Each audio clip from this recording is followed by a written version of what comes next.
As they approach the coastline, they are running into a slightly cooler air that came in from Narragansett Bay in Buzzards Bay. And that cool air is like kryptonite for Superman.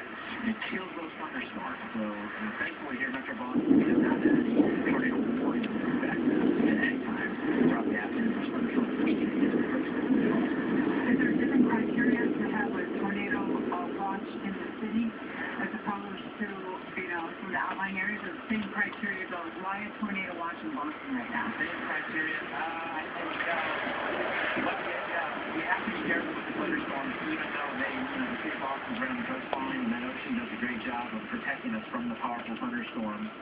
Say one flares up and it can race eastward at 50 miles per hour, perhaps it can hold together, before the colder marine ocean, sea breeze air, knocks it apart.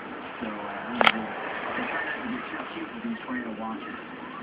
The potential ingredients are still there. Yeah, and he talked about it earlier too, that a lot of our thunderstorm days happen mid-afternoon, late afternoon, and once the sun drops out of the sky, everyone goes to dinner and they watch the hot coming out at night. They have a lot of heat and humidity, but we also have a lot of jet-stream energy at about 10,000 feet that's allowing the thunderstorms to stay active or feisty well into the evening hours here.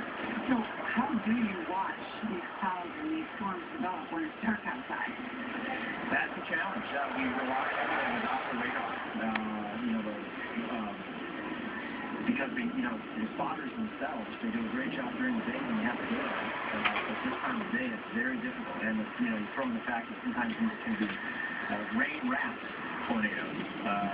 How you show them? I don't know if you recall. It's like crazy. The airport was struck tonight, and it was right on top of the field. They didn't know it was there until, boom, it was too late. It was more in the tunnel. So that is a concern. It's a very difficult thing, tracking tornadoes later in the evening when you don't have that daylight.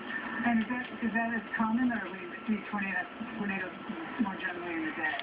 Typically in the mid to late afternoon. Sometimes they can occur later in the evening, like we're seeing. Well, we don't have any tornadoes right now, but the threat is there this evening here in southern New England. And they did see that in other parts of the country earlier this spring. How long do you have to just not see any of this severe weather before you feel comfortable that you can say we are in the clear? As we look at last picture of Springfield, by the way, this is downtown Springfield, significant damage there, and they closed off a lot of streets. It's not safe to be around, and a lot of power lines down. Big mess for them to clean up, and obviously one of the hardest places. But anyway, Jeremy. Yeah, it's personally, I don't like to have those things offshore before spring. Pete and I were tracking the line this afternoon, similar to this right here on the screen, and it was at the base of that line, at the southern end of the line where the tornado started to Springfield. So,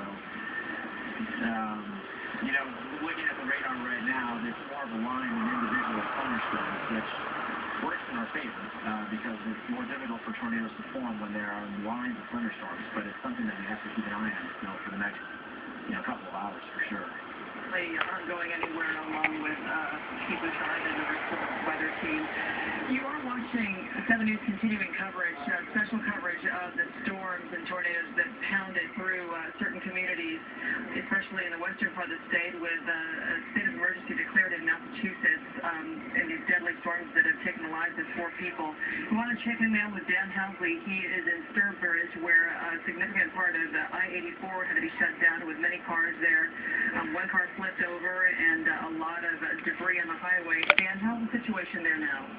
Well, you've got a lot of crews here trying to clean up right now. Dark temperatures falling and the rain is beginning to fall as well. But I think I've got a good perspective on the area that was most affected by what appears to be a tornado. Starting at about I-84, just on one side of it, coming across 84. At that point, it tore down with a huge road sign there, exit 2, I believe. And then it flipped the car over onto the median. Luckily, we're told that driver got out without serious injury. The storm went on, and on the other side of the highway, over a maintenance road, there was a Days Inn there. Extensive damage to the Days Inn. The manager was there with about 5 guests, and also a young woman who had just pulled off the road because they had called her and told her tornadoes were coming to take cover. While she was in the office, actually just before she went in the office, the owner tells me he was standing outside and saw the funnel cloud, a mass of blackness that was twisting the debris inside it. He went inside his office and was making calls from in there and talking to the woman who was taking cover when he says all the windows shattered. That's what he and the woman taking cover all went into the basement and wrote out what the woman described as something out of a movie, a terror movie. But they were okay when he came up. He found extensive damage to that phase in trees, branches to the windows of several of the rooms. Again, the 5 people or so that were staying there are okay. And then on the back of you see conservation area where the storm continued. You see about a quarter-mile wide swath, maybe another quarter-mile wide swath of valley. And in that you see the trees stacked and stripped. And then on the other side of this ridge you see a neighborhood. I went to a body shop there up on the ridge where the owner tells me he and about 5 people rode out the storm inside the body shop. He came out. There were trees and debris all over his vehicles, his cars there. He said his business was pretty much destroyed.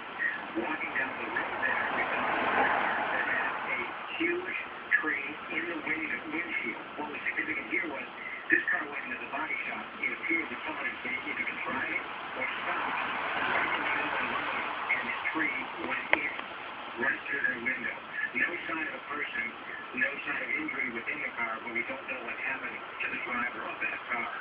Another half a dozen or so in the neighborhood where the storm continued through, that's 30 degrees of damage. Several